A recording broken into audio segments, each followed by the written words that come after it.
예, 화요일 저녁에 참석하신 모든 성도님들 감사드리고 환영합니다. 예, 제가 둘째 찬미를 부르면서 몇 주 전에 있었던 양양제일교회 전도회 경험이 생각이 났습니다. 그곳에서 만난 한 초신자, 지금 이제 초신자라고 해야겠네요. 초신자의 경험을 좀 들려드리기 원합니다.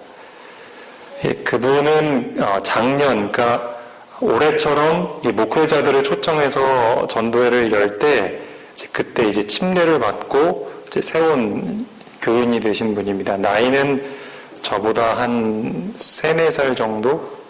예, 한 4, 5살 정도 많은 분입니다. 그렇게 나이가 많지 않은 30대 중반 정도 되는 청년인데 직업은 무당이었습니다.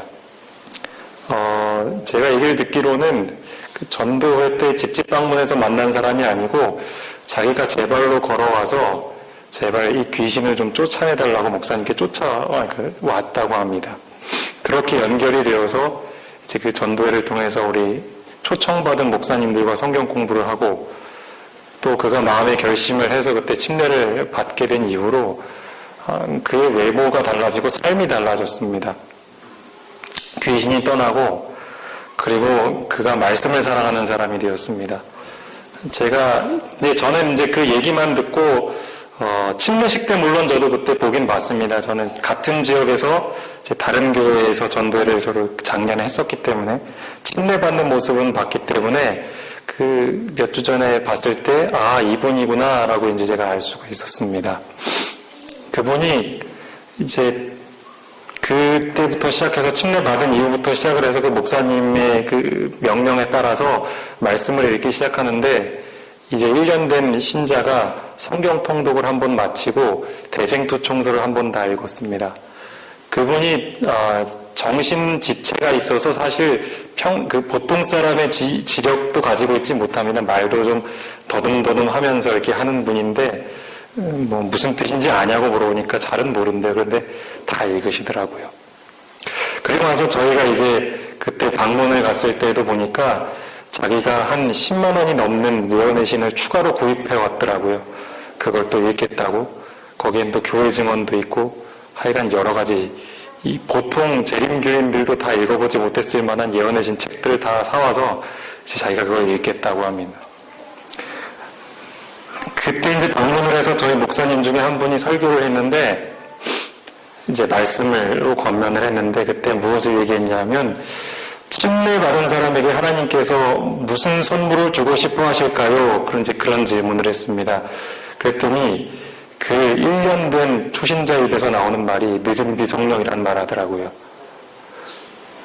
제가 그걸 보고 얼마나 충격을 받았던지 말씀은 사람을 그렇게 변화시키더라고요. 예. 그분이 술과 담배를 다 하시던 분이었습니다. 그래서 몸이 굉장히 안 좋았다가 이제 술과 담배를 다 끊게 되었습니다. 근데 이제 그때 방문을 하고 나서 예배를 드리고 나서 얘기를 하다가 어쩌다가 보니까 자기가 아직 요즘에 또 너무 스트레스를 받아서 담배는 시작했다고 그 얘기를 하더라고요. 그때 이제 방문을 함께 갔던 그 담임 목사님이 이 담배를 시작하게 되면 술을 다시 시작할 거라고 그 예언의 신에 그렇게 나와 있다고 그러면서 아주 말씀으로 꾸짖으시더라고요. 목사님이 사실은 그분보다 나이가 어렸거든요. 그러니까 그분이 굉장히 괴로워하는 모습을 제가 봤습니다. 어쨌든 저는 그분이 꼭 그것을 이겨낼 거라고 믿습니다. 왜냐하면 그분은 말씀을 사랑하는 사람이고 말씀을 통해서 하나님께서 역사하시면 그 중독의 힘도 능히 끊어내실 거라고 믿습니다. 제가 나의 사랑하는 책이라는 찬미를 부르면서 이 이야기를 꼭 들려드리고 싶었습니다. 우리 모두 그런 능력 있는 성경 말씀을 사랑하시는 성도님들 되시기 바랍니다. 오늘은 하늘 시리즈 제6장 우리의 영원한 기업이라는 제목으로 말씀을 드리려고 합니다. 기업이라는 말의 뜻은 제가 사전을 찾아보니 대대로 물려 내려오는 재산과 사업이라고 나와 있었습니다. 우리 성도 여러분들께도 이 기업이 있습니까 혹시? 대대로 물려 내려왔던 재산이나 혹은 사업이 있으십니까? 저는 생각해 봤을 때 저에게는 특별한 이런 기업이 없었던 것 같습니다. 한글 성경 개역 개정판에는 이 기업이라는 단어가 271번 등장합니다. 그만큼 성경에서 기업이라는 개념은 매우 중요한 것입니다. 성경에는 매우 다양한 종류의 기업이 나오는데 그 중에서 오늘은 특별히 하늘에 들어가는 백성이 하늘에 들어갈 때 어떤 기업을 얻게 되는지 그것을 좀 살펴보려고 합니다. 히브리서 9장에 있는 말씀을 함께 보시겠습니다.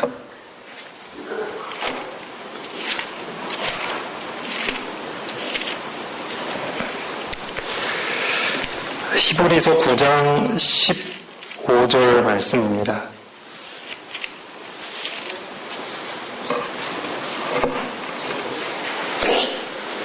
신약성경 362쪽입니다. 히브리서 9장 15절입니다.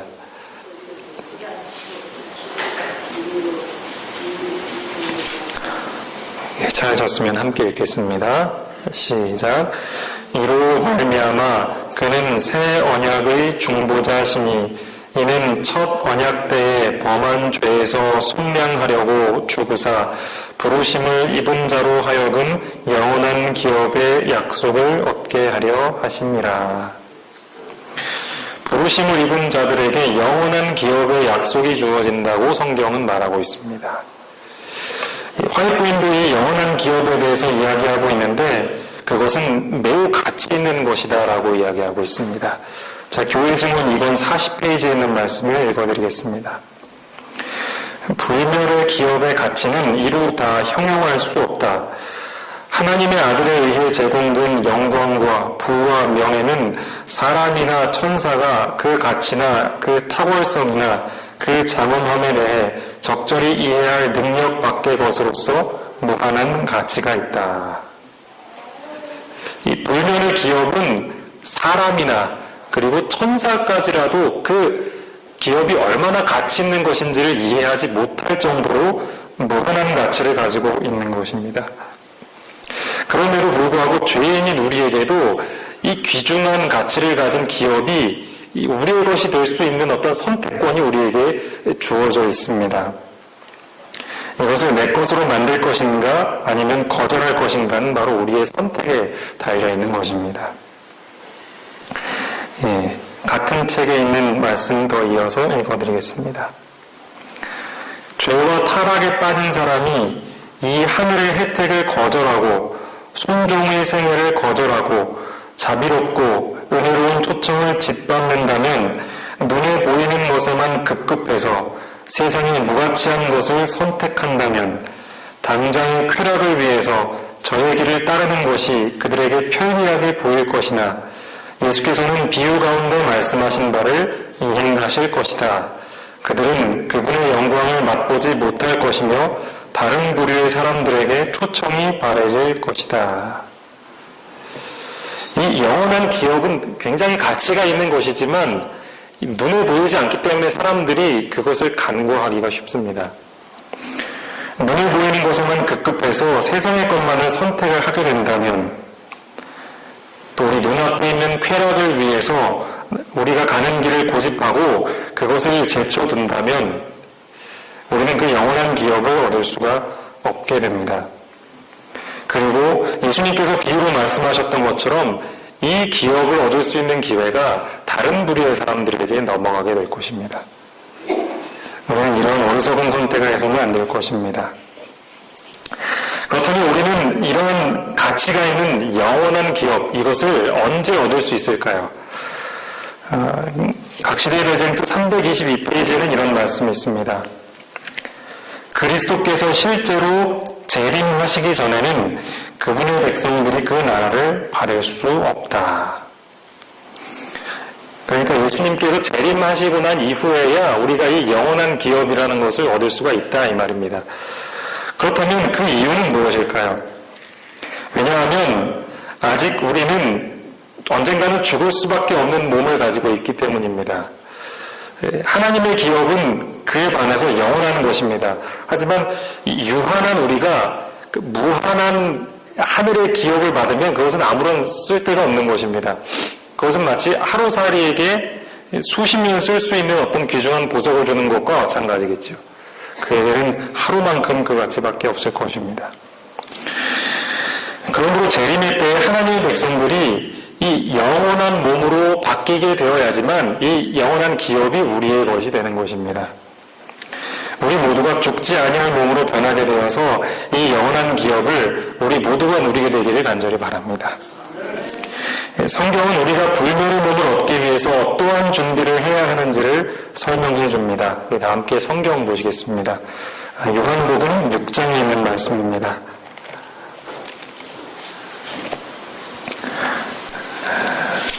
신약성경 요한복음 6장 57절 말씀입니다.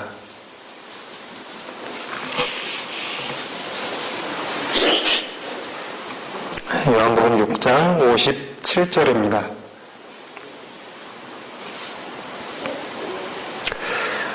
함께 읽겠습니다. 시작. 살아계신 아버지께서 나를 보내심에 내가 아버지로 말미암아 사는 것 같이 나를 먹는 그 사람도 나로 말미암아 살리라.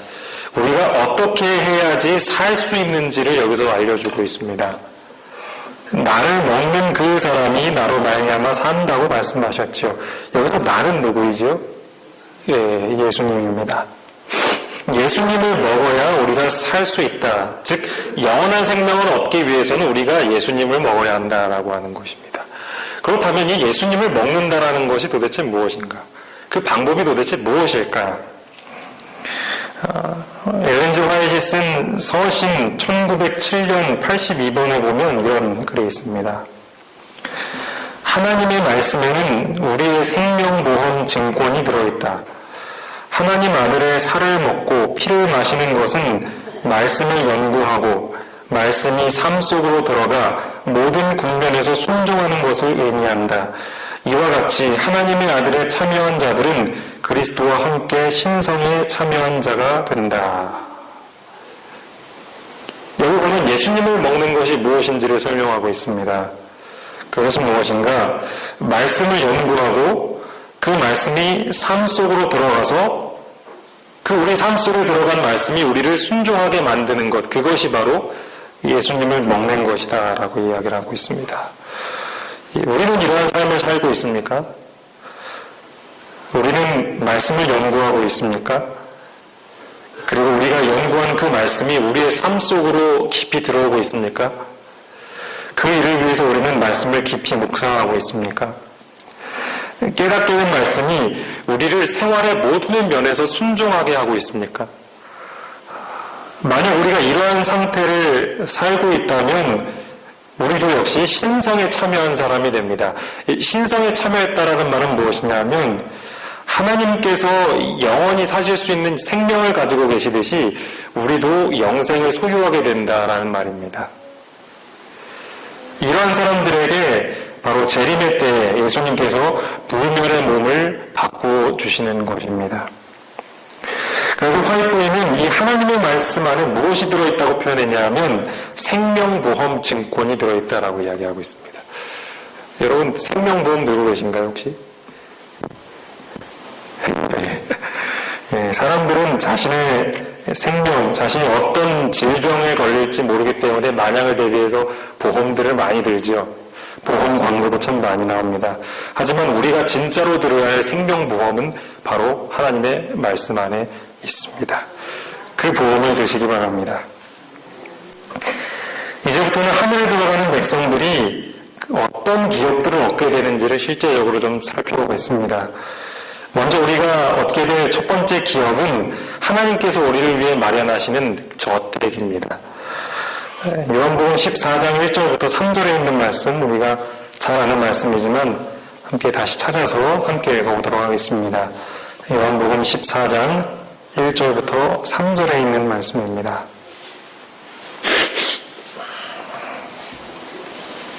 요한복음 14장 1절부터 3절의 말씀입니다. 찾으셨으면 함께 읽겠습니다. 시작. 너희는 마음에 근심하지 말라. 하나님을 믿으니 또 나를 믿으라. 내 아버지 집에 거할 곳이 많도다. 그렇지 않으면 너희에게 이르렀으리라. 내가 너희를 위하여 거처를 예비하러 가노니 가서 너희를 위하여 거처를 예비하면 내가 다시 와서 너희를 내게로 영접하여 나 있는 곳에 너희도 있게 하리라. 이 말씀은 예수님께서 지금 우리를 위해서 하늘에 살게 될 거처를 마련하신다는 말씀입니다. 다르게 표현한다면 이 말씀은 영광의 왕국, 즉 우리가 가게 될 하늘나라에 우리 명의로 된 부동산이 있다는 것을 증거하고 있습니다. 우리가 얻게 될 하늘의 부동산이 이 말씀에 분명하게 약속이 되어 있는 것입니다. 세상의 증서들은 믿을 만하지 못한 위조도 많고 거짓도 참 많습니다만 이 증서는 가장 믿을 만한 책인 성경에 기록되어 있기 때문에 우리는 안심할 수 있는 것입니다. 어떤 사람들이 이런 저택을 얻을 수 있을 것인가? 우리 화이트부인의 글을 좀 인용하겠습니다. 리베 헤럴드 1907년 10월 10일자의 글입니다. 주의 구원을 받은 자들이 모두 만나 그들을 위하여 예비된 저택에 모이게 될 때 그 기쁨이 얼마나 크겠는가. 이 땅에서 주의 사업을 발전시키는 일에 하나님과 함께 일해온 이기심 없는 일꾼들은 얼마나 기쁘겠는가. 어떤 사람들이 하늘의 저택에서 기뻐한다라고 나와 있습니까? 이 땅에서 하나님의 사업을 위해 이기심 없이 일한 일꾼들이 바로 그 주인공이 될 것입니다. 우리는 하늘에 약속된 저택을 얻기 위해서 이 땅에서 하나님께 충성되게 일해야 할 것입니다. 그렇게 되므로 우리 모두가 하늘에서 우리를 위해 예비된 저택에서 만나서 함께 기쁨의 찬미를 부르게 되길 바랍니다. 또한 하늘에 들어갈 하나님의 백성들이 얻게 될 기업은 바로 값비싼 예복과 영광스러운 면류관입니다. 영적 선물 4권 467페이지에는 이런 글이 있습니다. 하나님의 후사들은 다락방, 오박살이, 감옥, 단두대, 산, 사막, 지하 동굴, 해저 동굴 등에서 나온 자들이라. 그들은 더 이상 허약한 자, 고통받는 자, 흩어진 자, 압박받는 자들이 아니라 이제부터 그들은 언제나 주님과 함께 있을 것이다. 그들은 땅 위에서 가장 영광스러운 사람의 의복보다도 더 귀한 옷을 입고 보좌 앞에 선다. 그들은 지상의 왕들의 왕관보다 더 영광스러운 면류관을 쓴다. 여기 보면 이 영원한 기업을 받을 사람들이 굉장히 그 어려운 환경 가운데 있었다라고 이렇게 이야기를 합니다. 다락방, 오막살이, 감옥, 단두대, 산, 사막, 지하동굴, 해저동굴. 우리가 어쩌면 이 중에서 한 곳에 머물러 있게 될지도 모릅니다. 이들은 이 땅에서 비록 이렇게 허약하고 고통받는 사람이었지만 하늘에 가게 되면 더 이상 그렇지 않을 것입니다. 이 땅의 사람들에게, 이 땅에서 높은 사람들의 고난을 받고 예수님을 믿는다는 이유로 고통을 받지만 하늘에 가게 되면 이 땅에 어떤 왕이 입었던 것보다 더 화려 찬란한 영광의 옷을 입게 될 것입니다. 이 세상 어떤 왕이 썼던 면류관보다도 훨씬 더 영광스러운 면류관을 쓰게 될 것입니다. 그리고 그 면류관은 하나님의 보좌로부터 나오는 빛을 찬란하게 반사할 것입니다. 우리는 그러한 옷을 입고 그러한 면류관을 쓰고 이런 생각을 할 것입니다. 어찌 나 같은 사람이 이런 옷을 입고 어찌 이런 면류관을 쓸 수 있단 말인가. 그래서 우리는 그 면류관을 모두 하나님의 발 앞에 내어 던지고 어린 양을 찬송하게 될 것입니다. 왜냐하면 우리에게는 그런 지위와 명예를 받을 자격이 없기 때문입니다. 우리가 이런 값비싼 예복과 영광스러운 면류관을 얻게 되는 것이 귀중한 이유는 그것이 단순히 하나의 옷이나 액세서리가 아니기 때문입니다. 그것은 하나님께 충성했던 사람들의 대가를 하나님께서 보상해 주신다라는 의미입니다. 하나님의 이름에 충성하는 자들에게 그들이 이 땅에서 잃었던 명예와 지위를 하늘에서 다시 회복시키시고 그것을 보상해 주시는 것입니다. 우리 모두 하나님께서 주시는 그 옷과 그 면류관을 쓰시고 그런 옷을 입고 우리 면류관을 쓰고 우리 모두가 거기서 다시 한번 만났으면 좋겠습니다. 마지막으로 하나님의 백성들이 하늘에 들어가는 모습이 어떠할 것인지 묘사한 엘렌 G 화이제거를 제가 좀 설명을 드리려고 합니다. 제가 말씀드리는 것을 들으시면서 눈을 뜨고 들으셔도 좋고 눈을 감고 들으셔도 좋습니다. 머릿속으로 우리가 정말 하늘에 가게 되면 어떤 일들이 일어나게 될지를 한번 머릿속으로 상상하면서 들어보시기 바랍니다. 주님께서는 진실한 자, 솔직한 자, 정직한 자들을 기쁨으로 바라보십니다. 천사들은 이들을 위해서 면류관을 만들고 있습니다. 그 면류관에서는 하나님의 보좌로부터 비춰오는 그 빛이 그 면류관에 비치고 또 그것이 반사가 될 것입니다. 천사들은 금 너은고를 타면서 왕과 어린 양의 피로 씻어 희게 된 사람들, 그들을 환영할 것입니다. 승리의 노래가 온 하늘에 울려 퍼질 것입니다.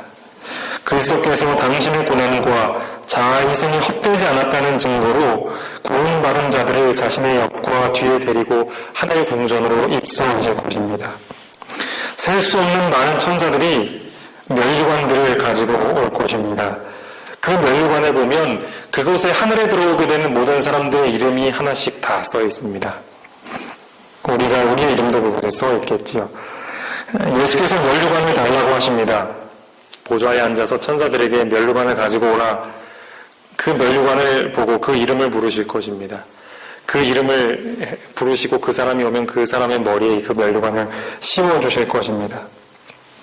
같은 방법으로 그곳에 있는 사람들에게 검은 고를 나눠주실 것입니다. 그곳에서 지휘를 맡은 천사가 나와서 지휘를 하기 시작합니다. 그러면 그곳에 모인 모든 사람들은 입으로 그리고 자신이 받은 그 검은 고를 가지고 하나님을 찬양하는 노래를 연주할 것입니다. 지휘하는 천사의 시작에 맞춰 모두가 검은 고를 타고 은혜로운 목소리로 찬양의 노래를 부를 것입니다. 예수님께서 그 구원받은 성도들, 찬양하는 성도들을 바라보시고 계십니다. 예수님께 성도들의 영혼은 영광으로 빛이 납니다. 그는 자유로운 눈으로 성도들을 바라보시면서 이렇게 말씀하십니다. 나는 내 영혼의 수고한 것을 보고 만족하게 여기노라. 너희는 이 풍성한 영광을 영원토록 누릴지어다. 이제 더 이상 사망이나 슬픔이나 눈물이 없을 것이며 어떠한 고통도 다시는 없을 것이다. 이제 예수님께서는 그 백성들을 이끌어서 생명나무로 데려가십니다. 생명나무에는 아름다운 과실들이 열려 있습니다. 성도들은 그곳을 지나면서 자유롭게 그 과실들을 따먹을 수가 있습니다. 또한 그 예루살렘 도성 가운데에는 영광스러운 보좌가 있습니다. 거기로부터 수정처럼 맑은 생명강이 흘러갑니다.